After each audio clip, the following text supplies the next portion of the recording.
Tutunbek. Tutunjon. Tutun. O'tdi. Sen chaqiryapman. Ada chaqirmang meni. Ismingni uyalyapsanmi? Shunaqa ism ham qo'yasizmi? Ada Tutunbek, Tutun. Nima degan gapmi? Universitetda ham yoshligimdan men oylar ustida kulib kelishadi, borku. Ismingni nimasi yomon, zo'r-ku, yaxshi-ku. Mana uka.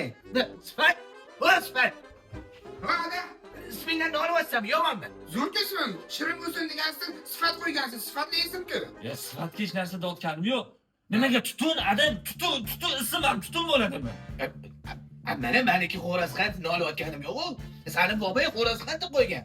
Biron bitta odamga nolaman mana. Nimaga bunaqa ism qo'ydingiz? Har bir ismni o'zini ma'nosi bor. Bobay paytda svet bo'lmagan. Shuning uchun shag'am deb qo'yishgan. Mana bu ukim paytda oying shirinlikka sifat shirinligiga bosh qorong'i bo'lgan. Keyin men sifat olib kelib beraverganman, u yeyvergan. Olib kelib beraverganman, u yeyvergan. Ana o'shandan keyin ukim tug'ilgan. Men bunda qarasam, qo'pol haqida shiringina bor. Voy, bu shirin bo'lsin, bu doim trendda yursin, hammaga yoqsin deb ismini sifat qo'yganman. Mana, qara, bir shiringina nolayotgani yo'q. Xo'p, nimaga meniki Tutun, Ada? Endi o'sha paytda bir tutunni orasida bir qazo yoqqanman, o'sha tutunga ishqiboz bo'lganman. Manchada siz boshqa narsani Tutuniga ishqiboz bo'lgansiz. Otingga aql o'rgatma.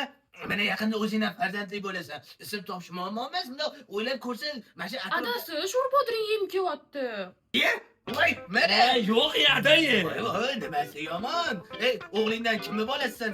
Tutunni bolasi, men xo'rozqandning nevarasiman deydi. Voy,